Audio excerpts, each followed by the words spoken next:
शिवरात्रि के दिन बेर चढ़ाने का बड़ा महत्व है। और शिवरात्रि पर चढ़ा हुआ वो बेर उठाकर ले आइए और उस बेर को उठाकर रख लीजिए।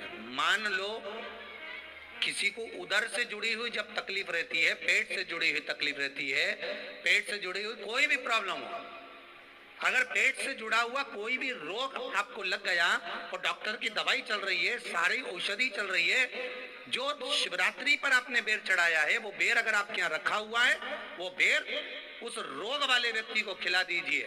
आधे घंटे के अंदर पेट का दर्द, पेट की तकलीफ, पेट का कैसा भी रोग होगा एकदम आराम लग जाएगा। उस बेर में इतना दम, इतना प्रबलता आ जाती है शंकर को जो शिवरात्रि के दिन बेर चढ़ाया जाता है।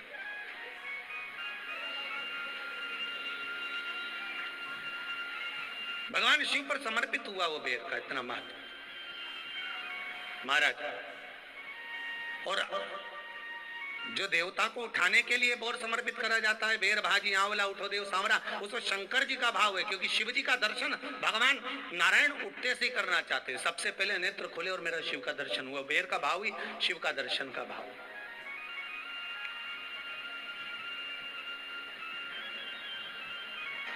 कितनी बड़ी औषधि होगी बेर के अंदर, जरा देखिएगा कि मेरे राम जी शबरी अम्बा के दरवाजे पर पहुंचे। आप लोग भजन में लेते रहते हो, शबरी संवारे रास्ता आएंगे राम जी,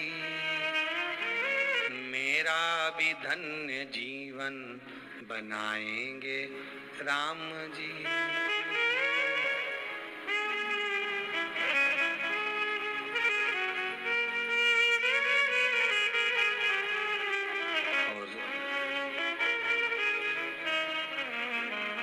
बागों से चुन चुन के वो लेकर आई बेर की टोकरी लाई। खट्टे हो चाहे मीठे हो आएंगे राम जी, मेरा भी धन्य जीवन बनाएंगे राम। शबरी ने राम जी को बेर दिए, राम जी ने बेर खाया, प्रेम से खाया। याद आया पीछे लक्ष्मण खड़ा है, राम जी ने लक्ष्मण को बेर दिए, ले लक्ष्मण ये बेर खा ले। लक्ष्मण जी ने बेर लिए, लक्ष्मण जी ने बेर को देखा तो वो शबरी अम्बा अपने मुंह से झूठा करके दे रही है। लक्ष्मण जी ने बेर लिया, पास में रख लिया, फिर लिया, फिर रख लिया। शबरी जी राम जी को बेर दे, राम जी लक्ष्मण जी को बेर दे, लक्ष्मण जी वो बेर लेके पीछे फेंकते जाए। उठाए फेंका, उठाया फेंका, उठाया फेंका। अब कोई लक्ष्मण साधारण है? जब भगवान राम विष्णु हैं, लक्ष्मण शेषनाग हैं, शेषनाग अगर कोई चीज फेंकेगा तो क्या पास में फेंकेगी? उठाया फेंका, कोसों दूर जाकर गिरा। और वो बेर कब काम आया? जब लक्ष्मण जी को शक्ति लगी, बाण लगा, लक्ष्मण जी मूर्छा होकर जमीन पर पड़े। सुषेण वेद को बुलाया और वेद से बुलाकर पूछा कि लक्ष्मण कैसे उठेगा? तो कहा संजीवनी लेकर आओ। संजीवनी लेने के लिए भेजा।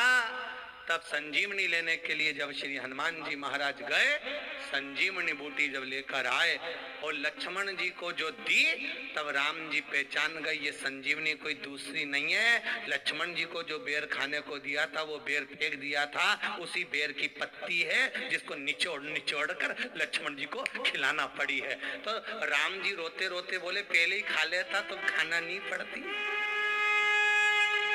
कोरोना का टीका पहले ही लगवा लेता तो दादा निपटता ही नहीं, लगे तो खाया ही।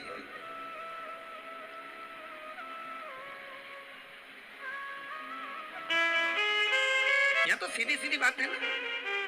कहा पोलियो की दवाई जन्म लिए बच्चे से लेकर 5 वर्ष तक के बच्चे को पोलियो की दवाई पिलाई जाएगी। पोलियो की दवाई पियो तो हाथ पैर से विकलांग नहीं होगे। बोलो, बोलते कि नहीं बोलते? पियो विकलांग नहीं होगे। जो नहीं पिएगा वो हाथ पैर से विकलांग हो जाएगा। उसी तरह शिव महापुराण की कथा, जिसका जन्म नहीं हुआ, जो माता के गर्भ में है, उससे लेकर जो मर रहा है उस तक के व्यक्ति को सुनाई जाएगी। पोलियो की दवाई नहीं पियोगे, हाथ पैर से विकलांग हो जाओगे। शिव महापुराण नहीं सुनोगे तो काम, लोभ, विषय, आसक्ति से विकलांग हो जाओगे। इसलिए सुनो, ये सुनने का विषय है, इसको श्रवण करना, हमारे जीवन में उतारना। नहीं मिलेगी, नहीं मिलेगी। प्राप्त होना बड़ा मुश्किल। विश्वनाथ मुनि की धर्म पत्नी ने कहा, कई साल हो गए संतान का सुख नहीं है, औलाद नहीं। विश्वनाथ मुनि ने कहा, शिव जी पे भरोसा नहीं है क्या? भरोसा टूटता है तब लोग दूसरे का दरवाजा ढूंढते हैं। भरोसा नहीं टूटेगा ना तो फिर दूसरे का द्वार भी नहीं पकड़ेगा। भरोसा टूट गया है, विश्वास टूटा है क्या तुम्हारा? बहुत सारे यहाँ पर कैंसर के भी मरीज आए हुए हैं, कैंसर के पेशेंट भी आए, बहुत सारे यहाँ लीवर किडनी वाले भी आए, बहुत सारे यहाँ थायराइड और बीपी वाले भी आए। बहुत ये प्रसंग आप लोगों के लिए, जिसके घर में औलाद नहीं हुई 30, 33, 40, 40 साल तक, ये कथा उसके लिए भी।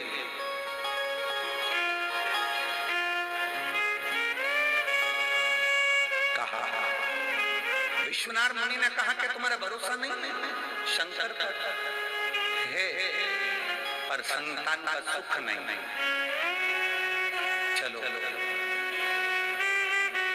एक शिव की आराधना करता, वो दे निश्चित।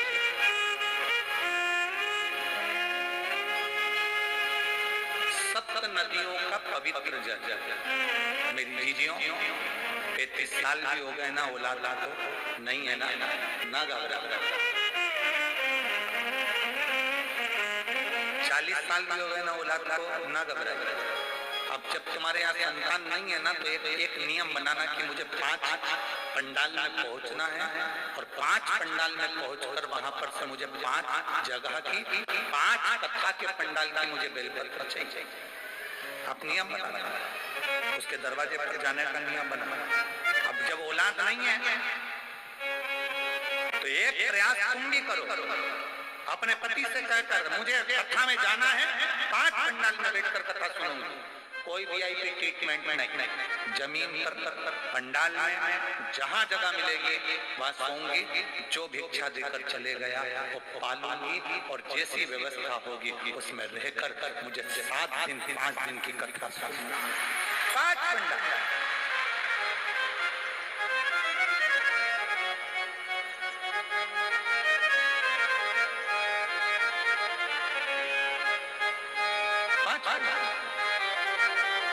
एक नियम जो विश्वनाथ मुनि ने अपनी धर्म पत्नी को बताया है, 7 नदियों का जल, 7 सरोवर नहीं, 7 पवित्र नदियों का जल, पवित्र नदियों का जल, उसमें से कावेरी, नर्मदा, गंगा, गोदावरी, सरस्वती, जितनी ये 7 नदियों की पवित्रता है, मंदाकिनी, नर्मदा, गंगा आदि, यमुना, 7 नदियों का जल एकत्र कर, और 7 नदियों के जल से किसी भी महादेव के मंदिर में एकांतेश्वर महादेव का नाम ले ले। कौन से महादेव? हमने पहले कथा में कहा है, कई बार एकांतेश्वर महादेव की कथा भी कही है, सुनिए आप लोगों ने। एकांतेश्वर महादेव का हमने वर्णन किया है। जिस दिन तुम्हें लगे कि मेरा ये काम होना चाहिए, उस दिन एकांतेश्वर महादेव के पास जाकर बैठ। एकांतेश्वर महादेव मतलब बाहर मिलेंगे। ये लोग कहते हैं कि यहाँ नर्मदेश्वर महादेव है, कल हम गए थे दर्शन करने के लिए। इनका कहना है कि ये नर्मदेश्वर महादेव है, और हमारा जो स्पर्श मात्र से हम जो समझते हैं, हमने ये जाना है कि ये जो धरा है, ये जो भूमि है तारा बाबा की जो कुटिया है, ये शहर से दूर होना चाहिए। अर्थात पहले यहाँ शहर नहीं, ये एकांत में थी। तो यहाँ जो तारा बाबा आराधना करते थे शंकर की, वो शंकर साधारण नहीं होगा, वो एकांतेश्वर महादेव ही कहलाया। एकदम एकांत। इनका कहना है नर्मदेश्वर है, वो नर्मदा का शिवलिंग है। शिवलिंग कहीं का भी हो सकता है, पर उसकी एकांतता देखी जाती है, एकदम मौन स्थिर। बेटे जहाँ केवल शिव के सिवा कुछ भी नहीं, शंकर के सिवा कुछ। जो आया वो गुफा के चक्कर में घुस गया, जिसको शंकर से मिलना था वो डायरेक्ट पहुंच गया। उसे गुफा से मतलब ही नहीं रहा, उसे तो एकांतेश्वर से मतलब था। पहुंचा, बैठा, जल चढ़ाया, स्पर्श किया और चल बाबा से अपने दिल की बात, हृदय की बात,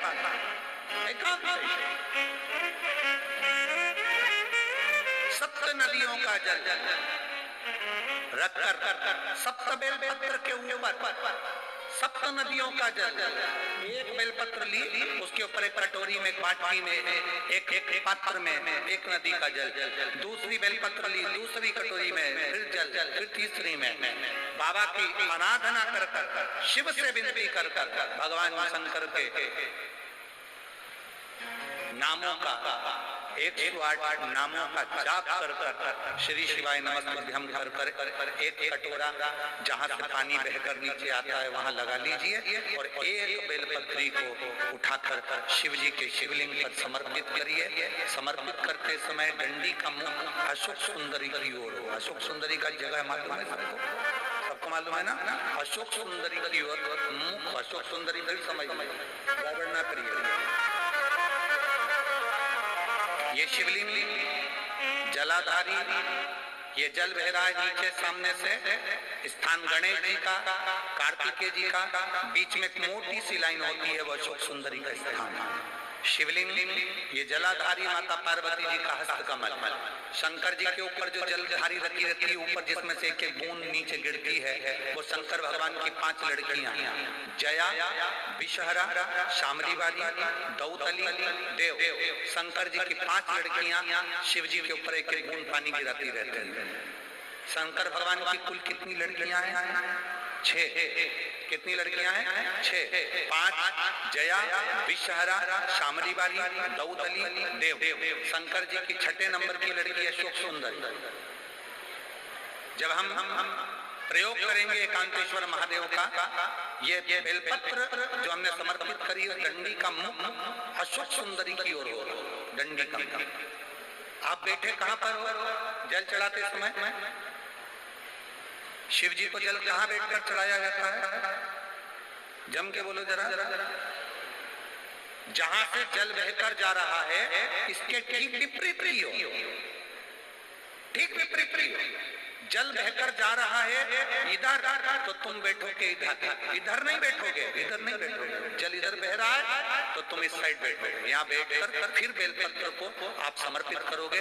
डंडी का मुख उधर होगा, पत्ती का मुख आपकी ओर होगा, और जो एक नदी का जल है वो समर्पित कर जो पात्र लगाया उसमें वो जल इकट्ठा होते चले जाए। दूसरी बेलपत्र उठाना है, 108 बार शिव का नाम लेना है, फिर वापिस बेलपत्र श्री शिवाय नमस्तुभ्यं कर समर्पित करना है। डंडी का मुख अशोक सुंदरी की ओर होना। जब 6 बेलपत्र अशोक सुंदरी की ओर जाएगी, 7वें नंबर की जो बेलपत्र है उसका डंडी का मुख आपकी ओर होगा, और डंडी का मुख आपकी ओर होकर जल चढ़ाकर आप उस जल को झेल लेंगे।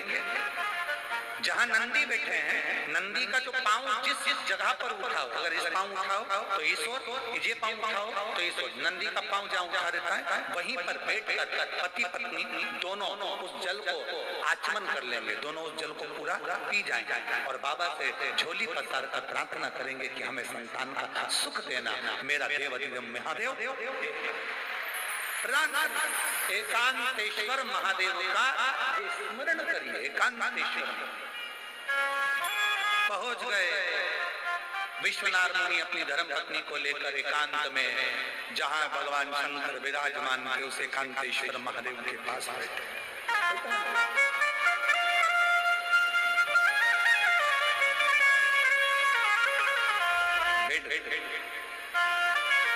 एकांतेश्वर महादेव के पास बैठकर आराधना करी, पूजन करी, सप्त नदियों का जल समर्पित कर आचमन करा। गर्भ ठहर गया, गर्भित हो गई ना, पुत्र आ गया, संतान आ गई।